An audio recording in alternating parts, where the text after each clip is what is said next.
pongas nervioso, te pongas nervioso. Siempre nada, tienes que acostumbrarte al pánico escénico. Okay. Ahí está. Edición. Bueno, dentro del... No, sí.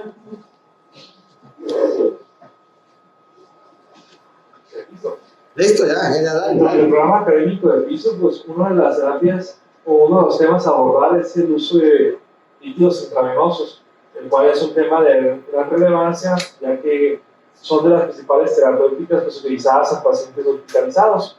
Para llevar a cabo, para eso, pues realizamos una pequeña revisión de la literatura y titulamos la clase como fluidoterapia intravenosa en el paciente hospitalizado, replanteando lo que conocemos. Existen pues, diversas literaturas respecto a los fluidos, los líquidos intravenosos. Generalmente, en un inicio, estos fueron empleados de manera empírica, desde la pandemia del cólera, donde fueron los primeros avances en la administración de líquidos intravenosos, hasta los recientes avances, donde ya estamos guiados por objetivos y metas, sobre todo buscando limitar esos efectos adversos que tiene la fluidoterapia.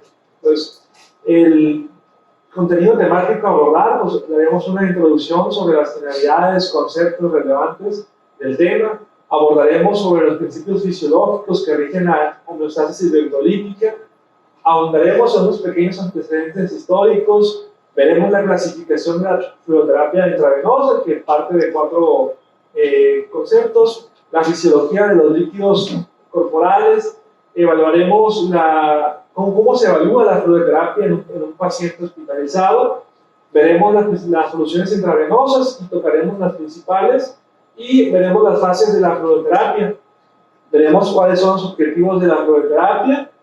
Además de esto, veremos cómo poder evaluar la respuesta que tienen nuestros pacientes durante la administración de estos líquidos y con ello evitar los efectos adversos. Dentro de ello mismo veremos efectos adversos y complicaciones más comunes, donde la sobrehidratación o la sobrecarga hídrica pues, es la más representativa de ellos. Y por último, emitimos conclusiones de lo abordado. Pues como sabemos, la fluidoterapia intravenosa es la administración de líquidos y electrolitos por vía intravenosa para la corrección o mantenimiento de los requerimientos basales. Y esta es una de las intervenciones pues, más ampliamente usadas en los pacientes hospitalizados. Sin embargo, es un desafío, porque muchas veces creemos poder conocer o creemos saber sobre el tema y aplicamos a diestra y siniestra los líquidos, pero muchas veces no lo hacemos a raciocinio o no lo hacemos guiados por metas o objetivos. Y eso se ve en los pronósticos o se ve en nuestros pacientes. Pues, es un estudio que salió, es un estudio Felice. En esto es un estudio donde los... Feliz. Los compas le decimos Feliz. Es un estudio Félix donde se evaluaron en diferentes unidades cómo se administraban los líquidos, qué es lo que pasaban, cómo los médicos lo administraban, qué pasaba, si se guiaban por algún objetivo, si hacían en base a metas o algo. Lo que encontraron esos autores fue que un gran porcentaje de los médicos prescribimos líquidos intravenosos de manera no razonada. No seguimos metas y no hay un riguroso seguimiento de ellos. Y pues esto ha conllevado a múltiples efectos adversos. Antecedentes históricos.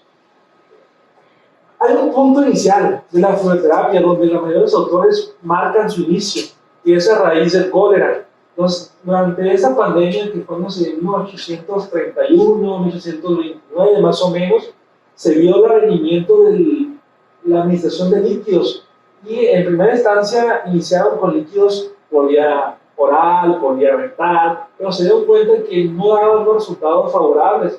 Fue posterior a esto que se planteó que podría introducirse líquidos de manera venosa. Y no fue hasta cuando el Nobel Lewis introdujo soluciones salinas o soluciones por vía intravenosa en pacientes con cólera.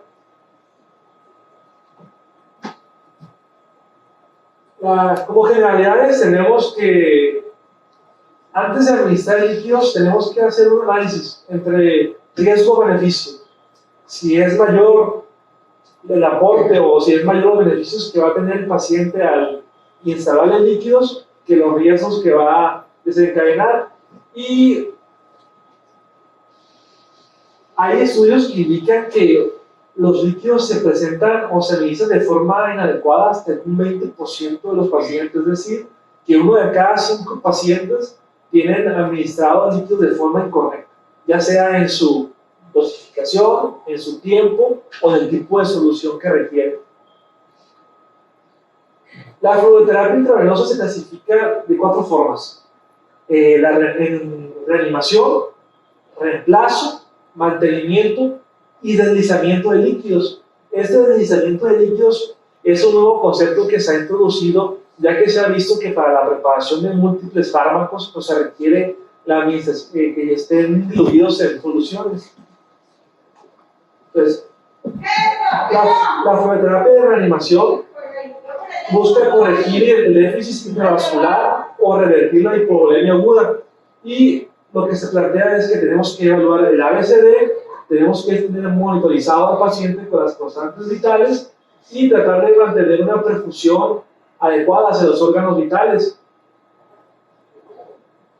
Generalmente aquí utilizamos bolos que van desde los 15 hasta los 20 mililitros o 500 mililitros para 30 minutos más o menos. Entonces, aquí la cuestión es estar en un paciente en un estado crítico, mejorar la perfusión, mejorar la volemia y mantener el flujo sanguíneo a órganos vitales, y esto lo hacemos con los bolos. Esto de bolos se basa en un principio de que al mejorar a veces la precarga podemos mejorar el gasto cardíaco. No todo el tiempo sucede así, y es por eso que se han realizado diferentes tests para evaluar cuándo un paciente va a responder a líquidos y cuándo no. Eso lo veremos un poquito más adelante, pero pues en un paciente con estado crítico, con datos de hipoperfusión o hemodinámicamente estable, es evidente que requiere la administración de soluciones. La fluidoterapia de reemplazo es aquella que se administra para cubrir los requerimientos extras o las pérdidas que han presentado los pacientes por diferentes cuestiones. Evacuación, ya sea por pérdidas renales, ya sea por evacuación diarreica, ya sea por hemorragias, entre otras cosas. Y eso se hace en pacientes en los cuales la ingesta oral no es la óptima, o el paciente no está en condiciones de recibirla, o el déficit que ha perdido el paciente es tan amplio que no se puede cubrir por requerimientos orales. Entonces llevamos 2, que era la de resucitación, la de reemplazo, y vamos con la de mantenimiento. Que a veces en pacientes clínicamente estables, en los cuales hay buena perfusión, no son pacientes no críticos, por diferentes cuestiones la vía oral no puede ser utilizada. Entonces, los pacientes, como todos nosotros, tienen requerimientos basales que ocupan ser cubiertos. Esos requerimientos basales van desde electrolitos hasta aportes hídricos.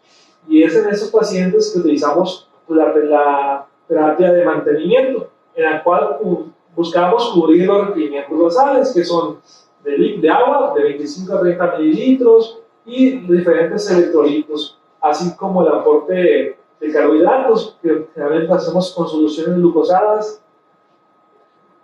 Generalmente el mantenimiento de rutina dura unos cuantos días más o menos.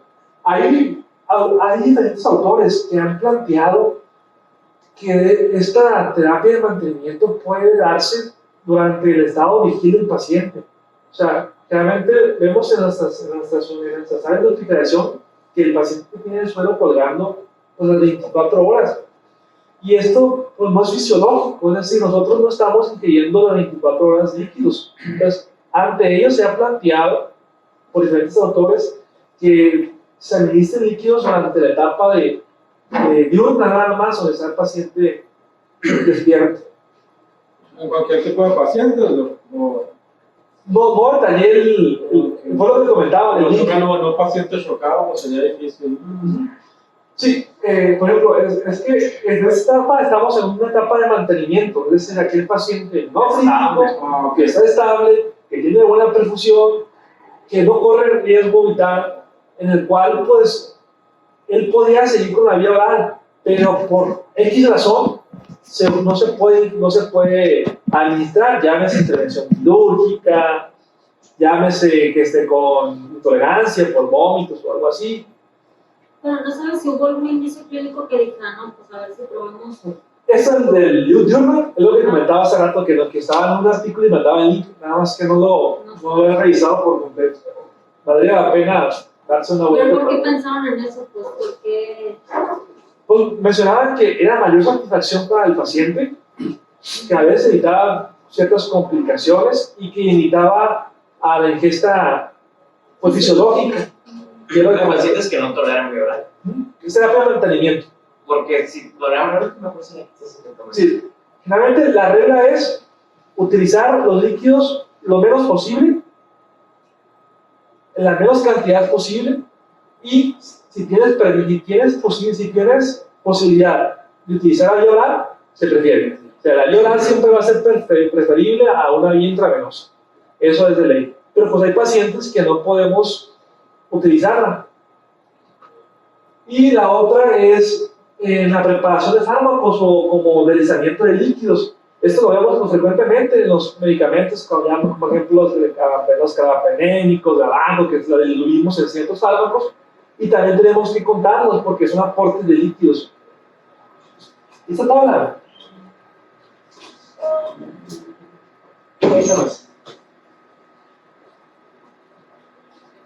Los líquidos pues, se basan en ciertos principios fisiológicos en los cuales en nuestro cuerpo un gran porcentaje, más del 60% es agua y está dividido en ciertos compartimentos.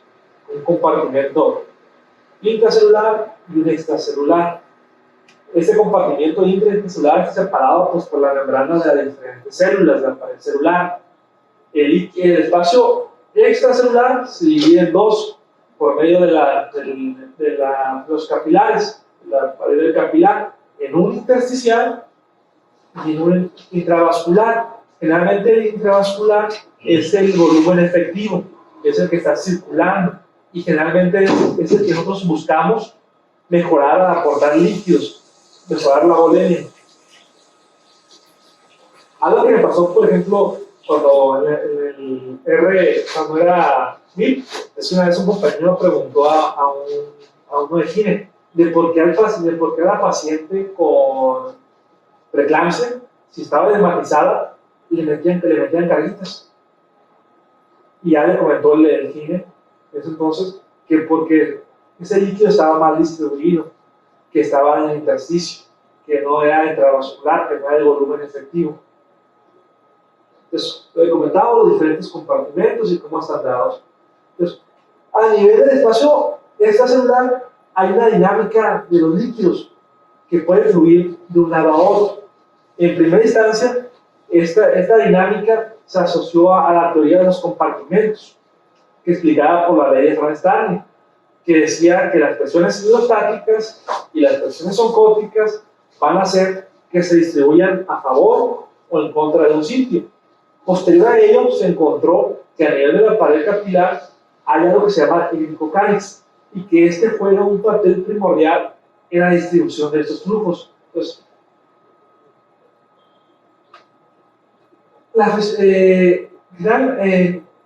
los aportes de líquidos o de ser mantener una hemostasis o un equilibrio entre la ingesta y entre las pérdidas. Entonces, estos balances deben de mantenerse lo más neutro posible para mantener la homeostasis.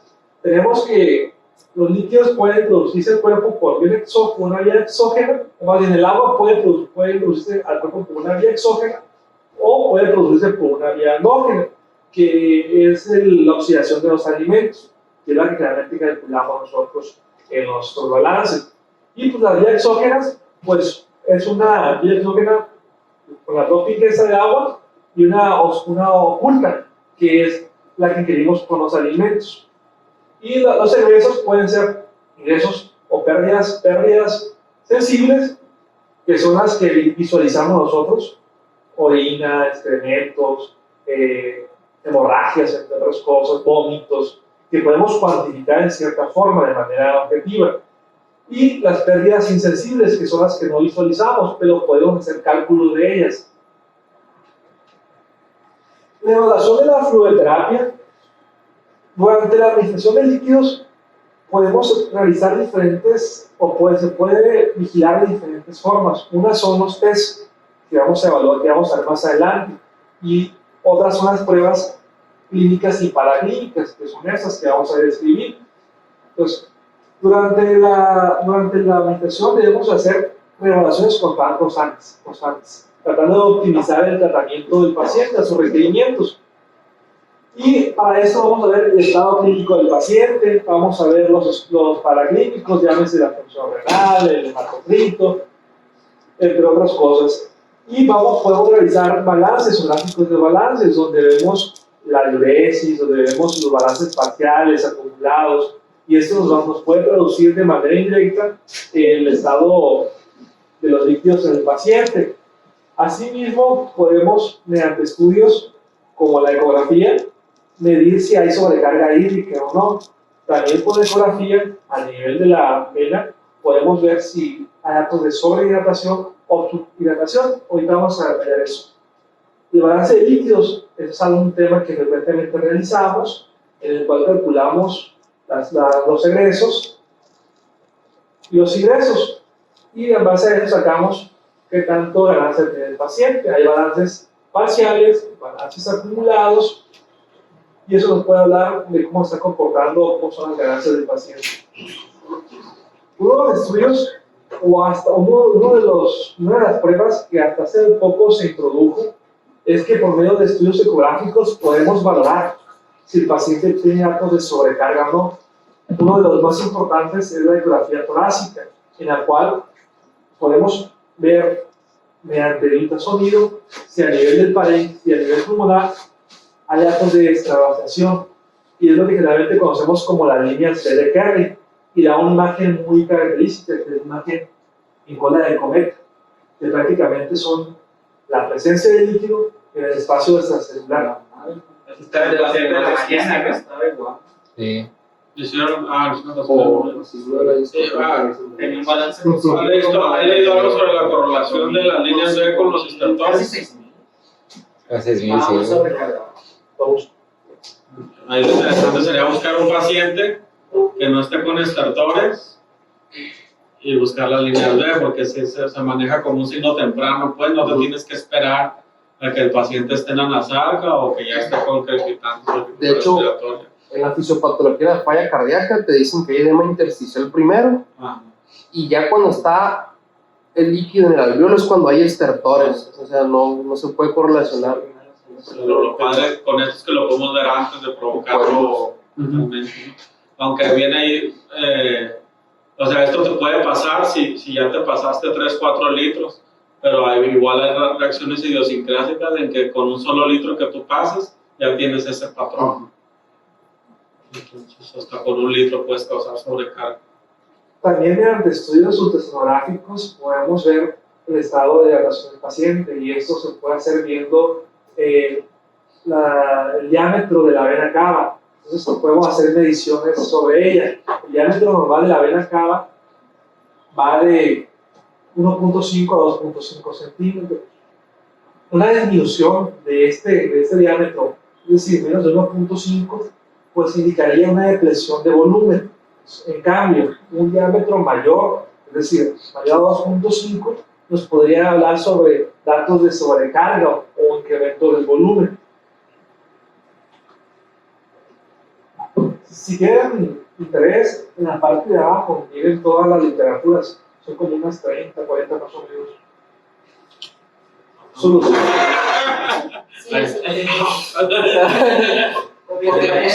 Para que sepan. Por si quieren corroborar.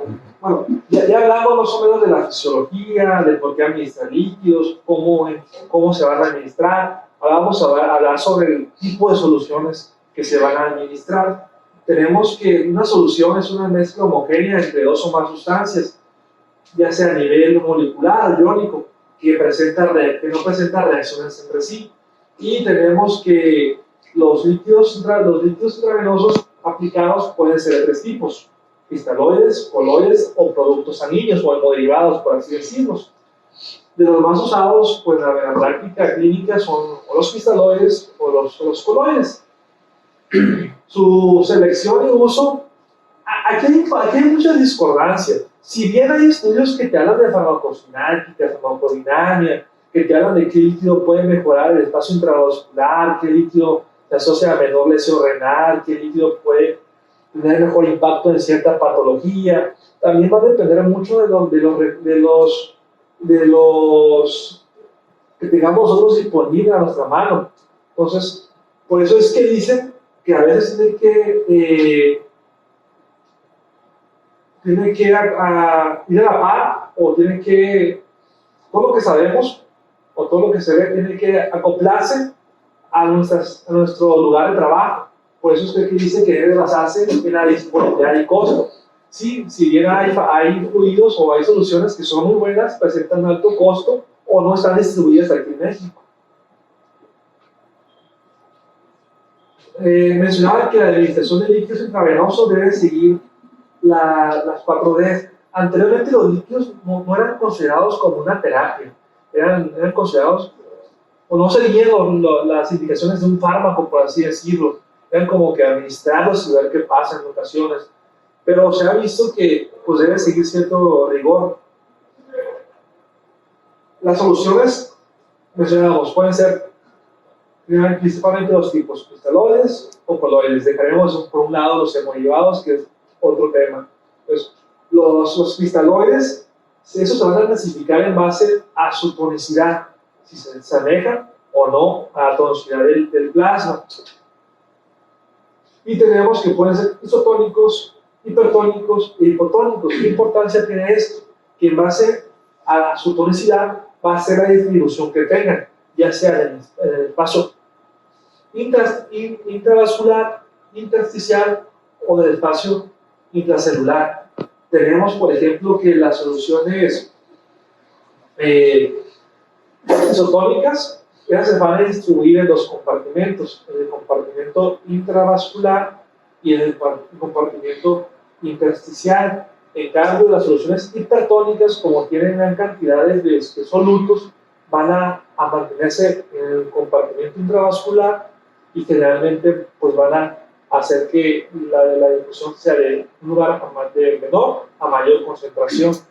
Por eso es que teóricamente se ha planteado que los coloides, como el almidón, como los estranos, pueden ser favorables en la administración o en la reanimación, porque se requiere de menos líquido para mantener la tonicidad o para mantener esa concentración en el intravascular.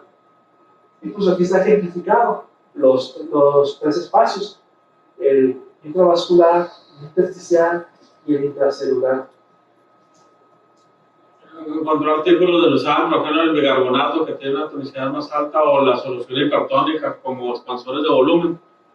Lo busco de rey. Busca eso. Vamos a apuntar cositas. ¿Cómo? Vamos a apuntar estas cosas. Ok. Creo que ese hay uno del UCI-VICA y el de la solución fisiológica de la hipertónica para reanimar. También hay un artículo de eso, o sea, no sirve, ¿no? Pero ahí están los artículos donde te da la evidencia, pues, de que no, si les fue muy mal a los pacientes, por eso ya no se usan para tal medio. Pues. Entonces, uno de los estudios de mayor relevancia, pues, fue, o que ha sido el CHES, donde comparaban los coloides versus un cristaloide, y se encontró que en este caso los coloides, que es la hidroximetilamión, presenta una mayor tasa de falla renal asociada a terapia de reemplazo renal, mayor cantidad de hemoderivados y algunas otras reacciones adversas. Otro estudio importante fue el cristán. Entonces, bien, mencionábamos Los poligelinas, ¿no? ¿En qué situaciones todavía tienen algo de cabida de uso? Porque así es cierto que te aumenta mucho la incidencia de falla renal, pero pues son excelentes expansores del plasma. Entonces, ¿cuándo lo usarían? ¿Conocen alguna indicación para coloides? Que todavía sigue fabricando, ¿no? Pues me imagino que cuando quieres hacer reanimación con bajo volumen, como en un estado de falla cardíaca. Sobre todo los choques hipovolémicos, ¿no? Las emergencias quirúrgicas. Todavía hay. Es una buena herramienta, se dedican a medicina de traslado, medicina de cosas, situaciones así ya medio cabronas, esas buenas siguen siendo buena opción. A lo mejor sabes que te vas a chingar el riñón, pero pues le vas a salvar la vida. Va a llegar bien. Pero aquí no lo usa. Y si lo usa, no deja que yo les diga. mencionábamos que una solución era una mezcla entre solutos y solventes. Entonces, las diferentes soluciones cristaloides van a tener en ocasiones electrolitos y tenemos que, por ejemplo, las soluciones glucosadas, eso no contiene ningún tipo de electrolito, únicamente contienen pues, los gases, la glucosa. Y tienen diferentes osmolaridades, diferentes tonicidades, así como diferentes pH. Por ejemplo, de las más usadas es la supuesta solución isotónica. Esto de punto 9 viene a raíz de un estudio histórico que se hizo, donde... una de las más usadas es la solución salina. La solución salina pues tiene una tonicidad de 308, una osmolaridad de 308, que no es tan isotónica, por así decirlo, y está compuesta por 154 microlitros de sodio, 154 microlitros de cloro y no contiene otros electrolitos, y así con las diversas soluciones. Mencionamos que otra de las soluciones utilizadas durante la fluidoterapia son los coloides. Y los coloides son componentes de partículas de alto peso molecular que no atraviesan las membranas endocapilares, entonces se mantiene en la endocapilar y es por eso que se asocian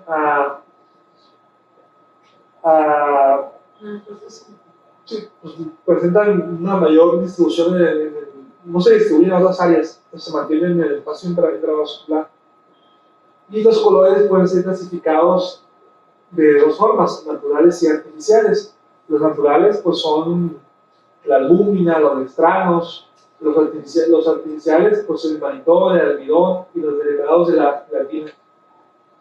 Aquí está haciendo una pequeña tabla, pero la termino, donde vamos a resumir el tiempo de estancia intravascular, el tiempo de eliminación, así como su distribución. Iniciamos con la solución isotónica, el punto 9, que generalmente se distribuye en el espacio intravascular y en el espacio intersticial. Y se ha comentado que a los 60 minutos solamente el 20% del total infundido permanece en el espacio intravascular. ¿De qué nos habla esto? De que un gran porcentaje de la solución que administremos puede, al atravesar la membrana o al atravesar el capilar, puede quedarse en intersticio formando edema. Y eso ha sido uno de los principales efectos adversos o las principales complicaciones de las soluciones salinas. Los coloides tienen una vida media plasmática un poquito mayor, que es de 3 a 24 horas. Y tienen una sobrevida muy larga, que va desde 3 horas hasta 6 semanas. Es aquí donde viene su principal efecto o su principal complicación. Debido a su larga estancia, puede causar a nivel renal alteraciones. Ahorita vamos a ver qué tipo de alteraciones específicamente. Como comentábamos, hay mucha discusión sobre el tipo de solución ideal. Muchas veces va a ir enfocado a la patología, a la gravedad, a lo que tengamos nosotros en el momento disponible. Por ejemplo, en pancreatitis se hizo un estudio donde se asoció que el Ranier lactato era mejor que otras soluciones debido a que presentaba un efecto antiinflamatorio. Otro estudio que se realizó fue donde evaluaron la albúmina en la etapa de reanimación y esta se asoció a un menor balance hídrico. Y algo que compartían esos autores es que no tuvo casi reacciones adversas. Había que ver a detalle ese estudio, porque realmente las principales complicaciones pues, son a nivel renal. Durante la reanimación de líquidos, antes no había un patrón definido. En 2014 salió un estudio, salió un artículo que conceptualizaba bajo el modelo ROSE las fases de la fluidoterapia en 4 etapas. Y esto lo hacía con el objetivo de tener un enfoque dinámico, maximizando los beneficios y minimizando los daños.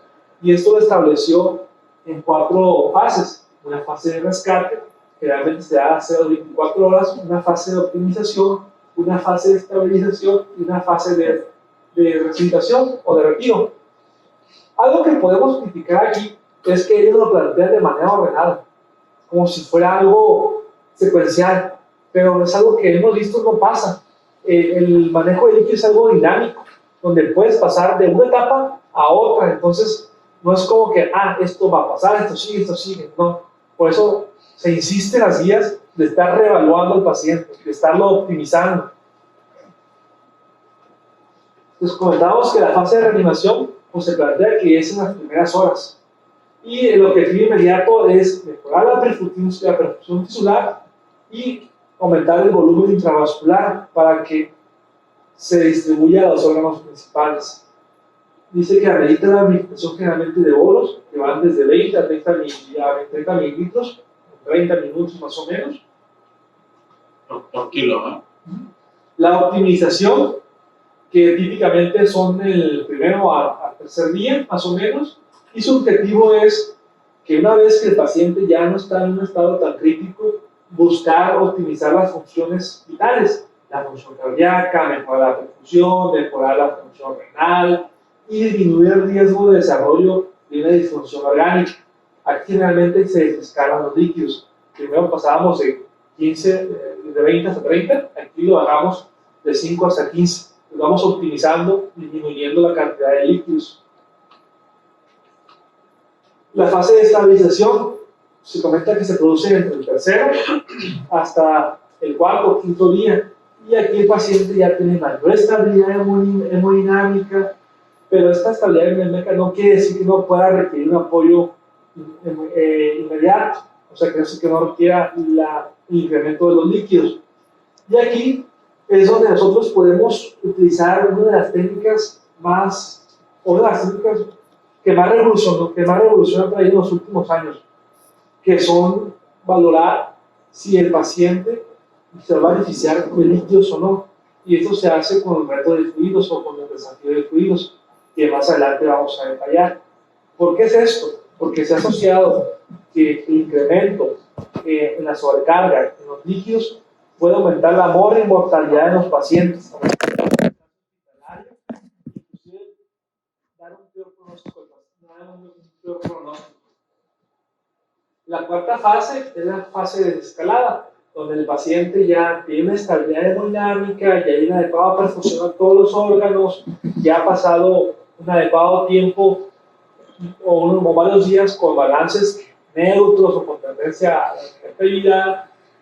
Y aquí las intervenciones están dirigidas a la eliminación de los líquidos, logrando un balance negativo, restaurar la función hemodinámica intrínseca.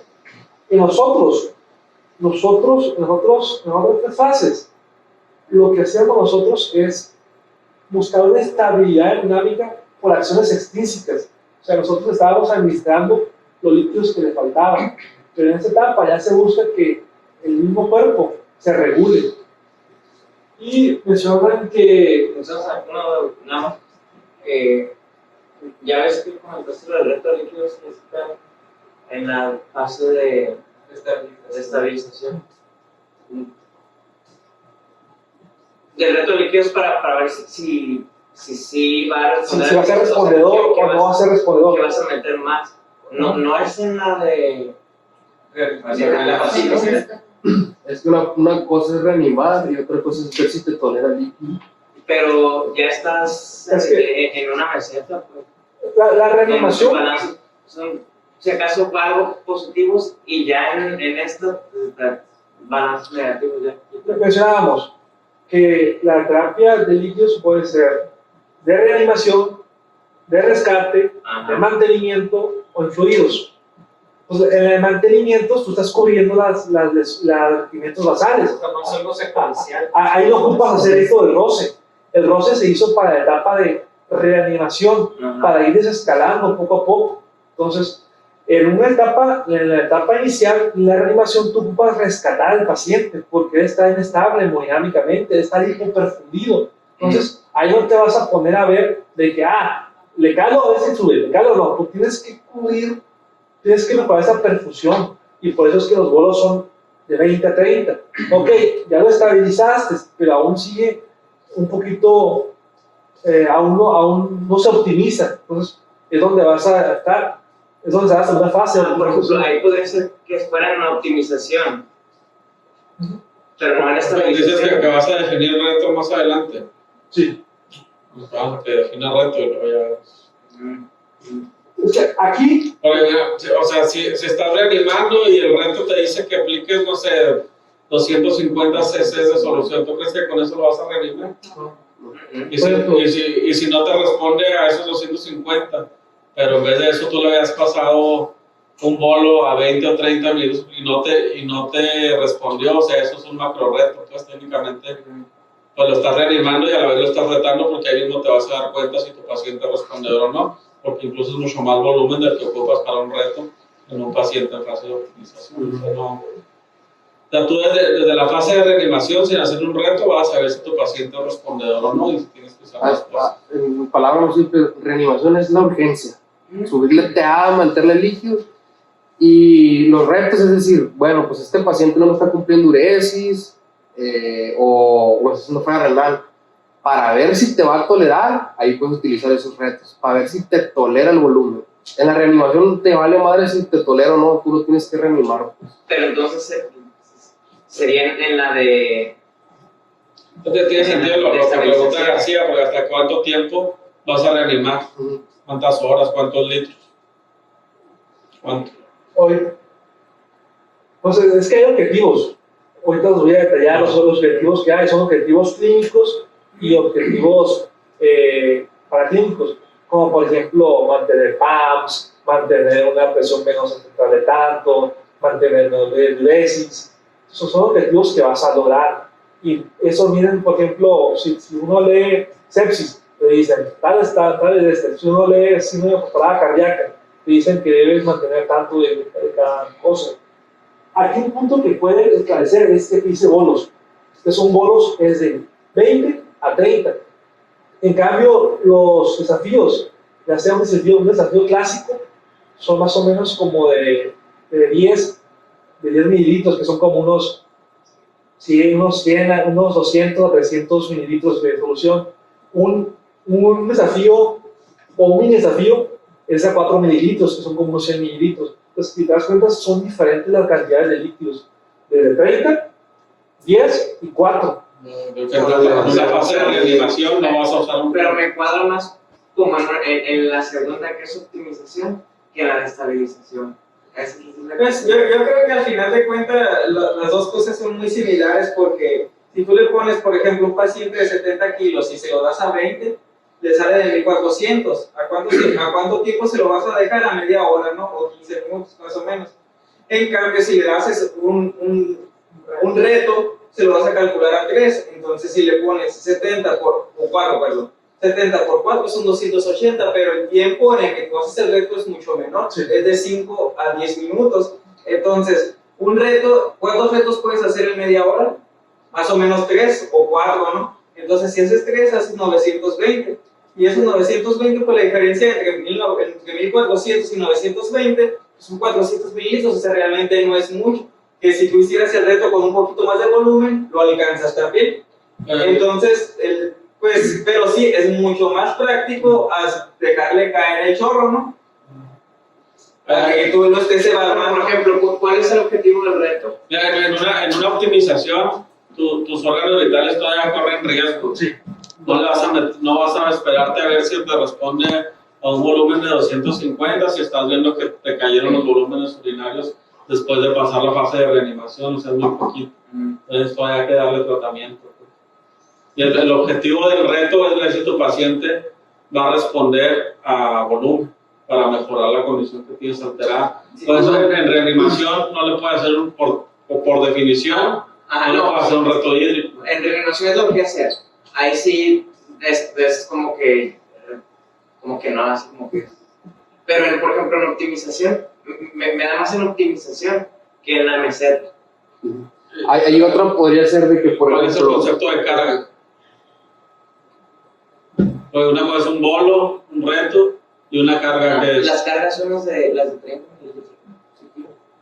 como un bolo.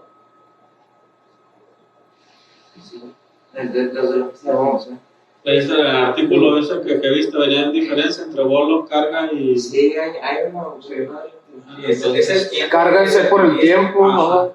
Entonces en reanimación ya vimos que es el bolo. En optimización que usarían una carga o un reto. Eso es una cargas. No, cargas, cargas. Y en la fase de... Estabilización. Ahí sí ya empiezas a ver que se adora algo, ahí ya manejas un reto. Pues en base a la cantidad de líquido, o sea, si tú estás en la segunda fase y empiezas a ver que hay falla en tu reanimación, pues no te vas a ir a lo chiquito, pues necesitas reanimar rápido para salvar la perfusión de ese riñón o la perfusión de ese cerebro, o sea, pero en cualquiera de las etapas, tú siempre estás evaluando si responde o no responde al líquido. Sí, definitivamente. Pues en la reanimación, con una carga, ahorita no sé si nos vaya a platicar más o menos cuántos litros se pueden pasar. Tú ya en el primer litro ya estás evaluando si tu paciente va a responder o no. O sea, no te vayas con que nada más el reto es el que te va a definir si un paciente va a responder o no, que también el bolo te va a evaluar eso, la carga y las otras maneras que vamos a ver ahorita. El chiste de usar los retos en la tercera fase es que no te pases, que no te vayas jefe y que no lo reanimes ya más cuando tu paciente ya no corre peligro su vida ni sus órganos vitales. Ahí sí te puedes ir más juicioso para ver qué tanto líquido de más le puedes pasar. Podríamos tomar entonces las primeras dos fases como la etapa crítica de la reanimación, por eso ahí se prefieren como ese caso, pues, o sea, ahí primero vas a reanimar, no pasas y sobrecargas. Luego ves cómo lo sacas. Pero luego es carga y el reto ya sería... O la otra chocándose, Si se está chocando, pues otra vez reanimo. O sea, no puede tener Yo tengo entendido que puedes jugar incluso hasta en las fases, te puedes regresar. No, es lo que dicen, pues no son secuenciales porque te puedes ir de una fase a otra. Pues de hecho ahí ya lo vamos a mencionar mejor en el algoritmo, ¿no? Porque ahí sí viene muy bien explicado. Porque primero haces tu evaluación ABCD y ya decides qué tipo de terapia de líquidos le vas a dar a tu paciente. Si es una de reanimación, si es de mantenimiento o si es de otra cosa, ¿no? Ese es un algoritmo de la guía NICE, donde ellos plantean que ante un paciente que sospechemos que va a requerir terapia de fluidoterapia, pues hay que ver su estado de condición, su historia clínica, ciertos factores.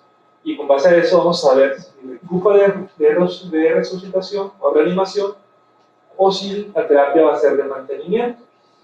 Y en el mantenimiento, pues ahí se basan en que si la persona puede ingerir o no, y ellos mismos dicen, ante todo, pues se prefiere la vía oral. Y detallaban unas cosas más adelante, nada más que lo voy a pasar a español. Bueno, estamos de acuerdo. Ya podemos modificar unas cosas. Oye, ¿y la evacuación ahí? Pues fue lo que vimos. La evacuación era que íbamos a irnos retirando. Aquí en la evacuación hay algo interesante.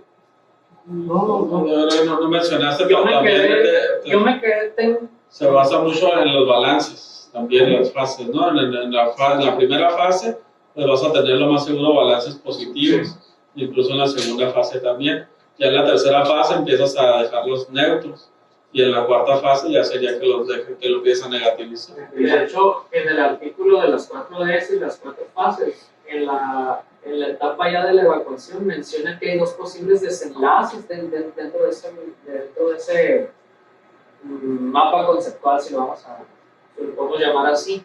Un posible desenlace es el que tú mencionabas, decía, bueno, el paciente recuperó la función, tú ya lo lograste reanimar de una manera adecuada, empieza la etapa de la reabsorción y la diuresis y la pérdida de la sobrecarga. Pero también hay otro desenlace, dice, que es el punto de cuándo voy a usar el diurético en la sobrecarga, en estas 4 etapas de Rose, ¿no?, que comentas. Y ahí es donde se usa cuando el paciente no, o sea, ya lo reanimaste, ya lo estás evacuando, pero el paciente sigue con sobrecarga.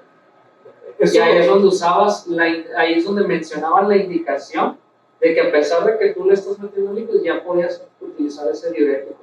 Eso lo evaluaron en un estudio donde mencionaban la libre contra contra una como activa, Sí, era eso. Pero donde ellos utilizaban soluciones hipertónicas y utilizaban diuréticos.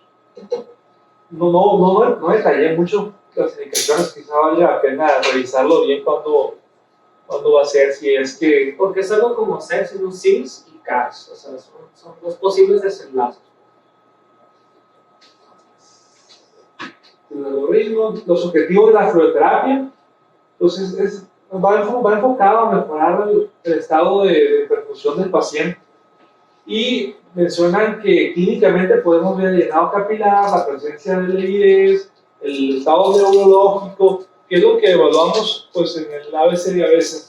Y de laboratorio, el lactato, la saturación venosa de oxígeno, entre otros. Por ejemplo, se menciona que en las primeras horas se busca estabilizar al paciente con una presión mayor a 65, que es la que está asociada a una perfusión renal adecuada, mantener un gasto urinario mayor a 0.5 kg/h, mejorar la taquicardia, disminuir el descenso del lactato.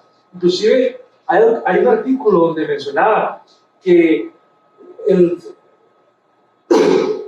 descenso del lactato de las primeras 24 horas mejoraba muchísimo el pronóstico del paciente. Inclusive ellos decían que tanto porcentaje de descenso se asociaba a disminución de la mortalidad del tanto. No tengo bien el dato, pero quizás lo revisemos más rápido. Pero sí, la disminución del lactato en las etapas iniciales se asocia a reducción de la morbilidad del paciente. El aumento de la saturación venosa mayor a 70. Son datos que nos pueden orientar a que estamos manteniendo una perfusión adecuada a nuestro paciente. La presión venosa central, ¿vas a mencionar? Presión venosa de oxígeno, saturación venosa de oxígeno. No, la PVC. No, la PVC. Y ahora bien, lo que mencionábamos hace ratito, hay ocasiones en que podemos ver o anticipar antes de administrar el líquido y evitar los riesgos que conllevan. Y esto es lo que se ha conocido como respuesta a fluidoterapia. Y lo podemos hacer, estos son pruebas predictoras que van a evaluar la capacidad de respuesta a los fluidos que tiene el cuerpo antes de decidir realizar extracción de volumen.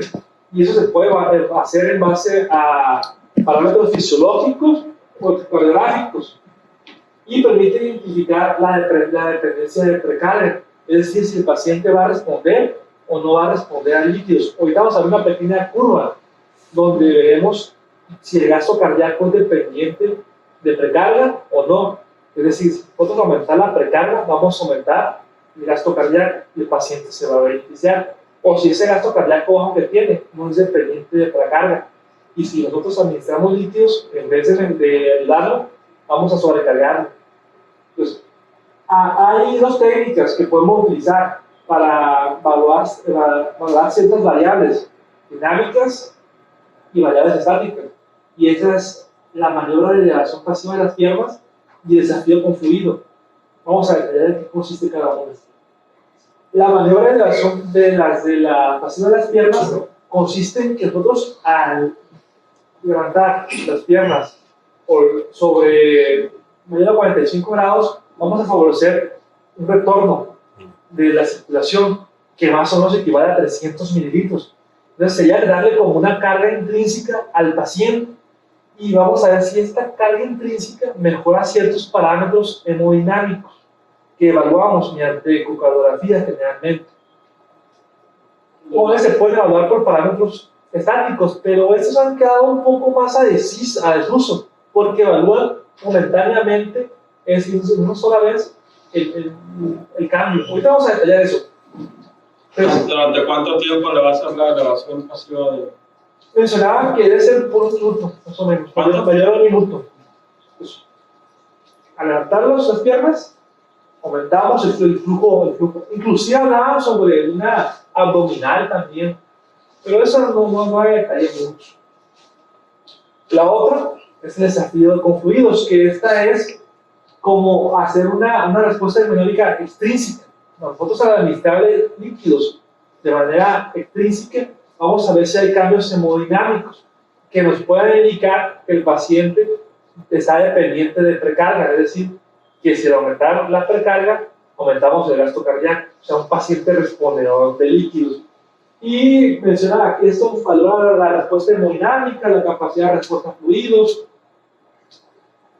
Y aquí se lo comentaba, que vamos a ver si el paciente no responde o si es un respondedor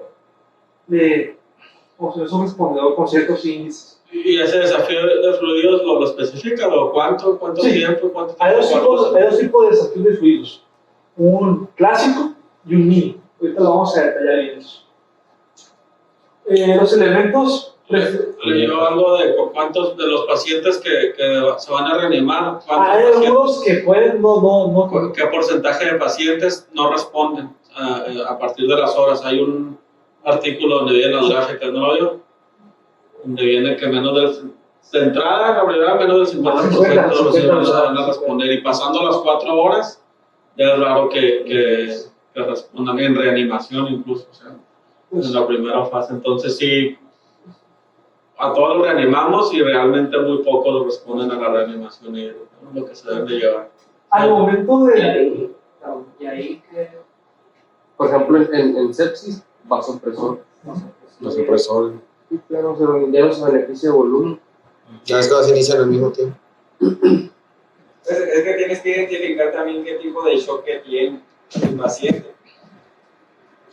Inicialmente todo sí es los líquidos, pero ya después lo tienes que caracterizar. Si es obstructivo, si es cardiogénico, si es hipovolémico, pues te va a seguir respondiendo.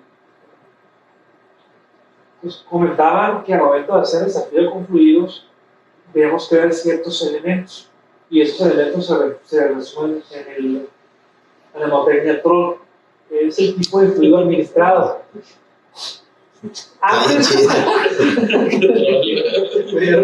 Inicialmente los desafíos de fluidos se hacían con coloides.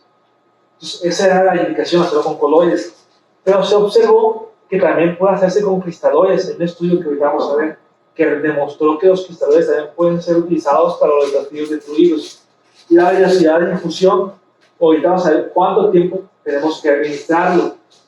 El objetivo que van a ser los variables que vamos a medir, tanto dinámicas como estáticas, y los límites. Al administrar líquidos, puede llegar a un punto en el cual es como un foco rojo, en el que tienes que parar. Vamos a ver que la impurificación tubular, que cuando llega a tanto límite de presión venosa central, que cuando llega a tanto del PAM, tienes que parar aunque no hayas terminado. Entonces, el desafío puede ser de dos formas: forma clásica y forma de mini fluidos. La forma clásica, ahorita la voy a detallar, y la forma de mini fluidos. La forma de mini fluidos se basa en la teoría de que un pequeño cantidad de volumen puede modificar ciertos factores hemodinámicos y ciertos aspectos hemodinámicos, y con esto determinar si el paciente está dependiente de precarga o no. Es decir, si el paciente va a responder a líquidos o no, requiere líquidos o no. Y se realiza generalmente de 50 a 150 mililitros. Eso fue con las cantidades que se inició. Posterior a ello, hubo un estudio donde evaluó en diferentes cantidades de mililitros la respuesta que se daba. Y ellos encontraron que el umbral mínimo para poder hacer el desafío mínimo es 4 mililitros por kilogramo de peso. Entonces podemos hacerlo con ese cálculo. Aquí se nos comentaba que previamente el desafío era con coloides. Ya después supieron que puede hacerse tanto con cristaloides. Y ahorita vamos a ver los parámetros. Estamos bien esta parte. Las variables que comentábamos, las variables pueden ser tácticas y dinámicas. Se prefieren las dinámicas. Y están todas resumidas. Generalmente un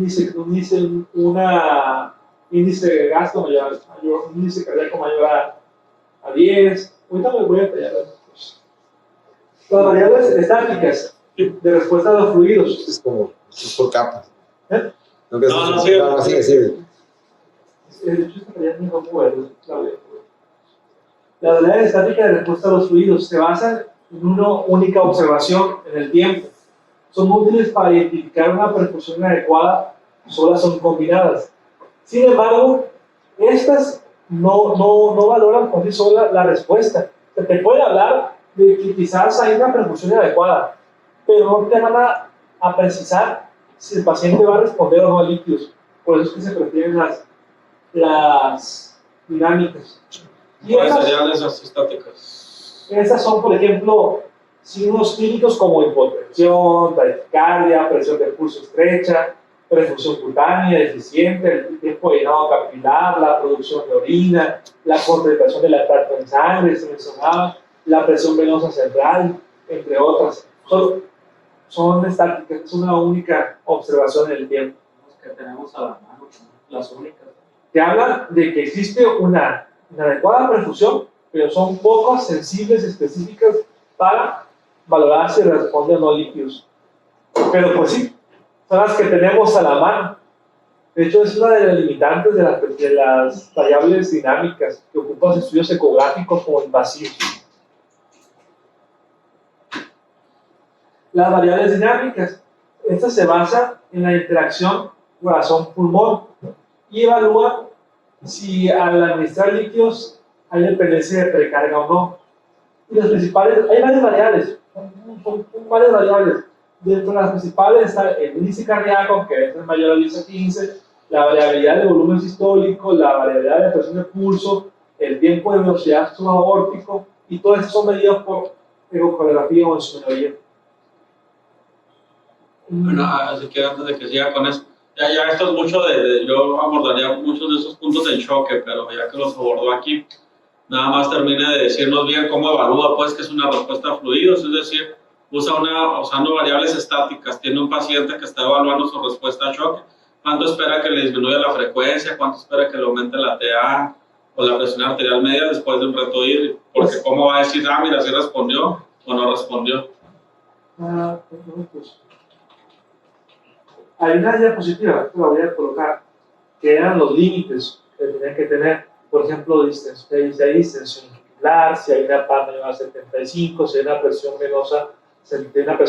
venosa mayor a 15, son datos de que está sobrecargando al paciente y para sí, pero esos son de que se pasó, pero de que sí respondió a fluidos. Las estáticas no las medí como, no las usé como tal. Sí, sí hay información desde el porcentaje y en números absolutos, sobre todo de TA y de frecuencia. Pues vale la pena ahorita buscar. Y si tuviera la oportunidad de tener un swan gas o por ecocardiografía medir el índice cardíaco, que ya sería algo, o en una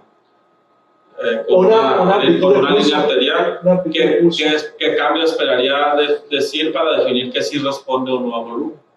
Generalmente se administra el reto, se da el reto y se hace otra medición, y si aumenta más del 10%, se dice que es un paciente respondedor. Si la amplitud de pulso es mayor al 13%, se dice que es un paciente respondedor. Entonces le va a seguir administrando hasta que ya no responda. Una vez que ya no responda, se para. En cambio, si no aumentó, tienes que parar, porque se te habla de que el paciente no es dependiente de precarga, o sea que no requiere líquido, requiere algo más. Llámese vasopresores, clorotrópicos, ionotrópicos, Y nada más si tienen oportunidad, chequen lo de las estáticas, porque también si hay, igual pues no son muy lo más confiables, pero como es lo que podemos usar aquí, valorar bien pues si responde o no. Yo tengo una ¿Tú pasaste ese artículo, verdad, Manuel? Creo que sí. Y son- ¿Qué el problema de las estáticas es que nos sirven más para ver el estado de la reanimación que la respuesta Sí, a líquidos. a volumen, ¿no? Y a lo mejor lo van a encontrar en ese contexto y no tanto si responde a líquidos, pero sí en reanimación, cuánto le sube de TA y cuánto de frecuencia cardíaca. Vamos a detallar, porque detallamos. Ahorita íbamos a empezar a abordar. Hay una tablita. Yo tengo una pregunta. A ver, pásala. Ya vimos lo que era Es esta. el desafío con líquidos, ¿no? Y Es esa. Susan. Decías que el desafío con líquidos se podía clasificar en mini fluidos y en clásica, ¿no?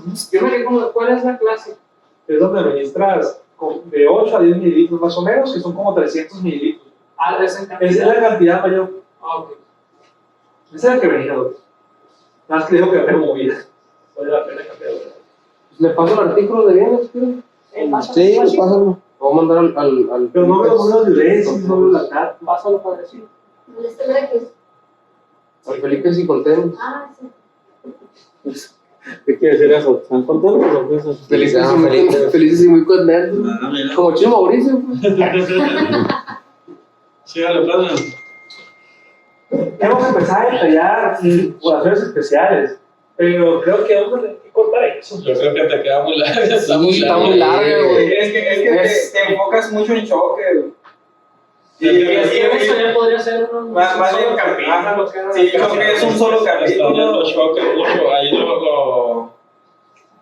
lo elemental es con lo que empezaste, ¿ves? De cómo.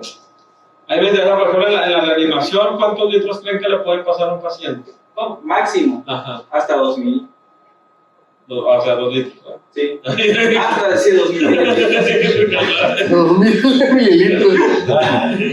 Por ejemplo, en pancreatitis te ponen un nivel exacto, 4 litros cuando mucho, porque aumenta el riesgo de síndrome compartimental. Tienes ahí el algoritmo de la NICE.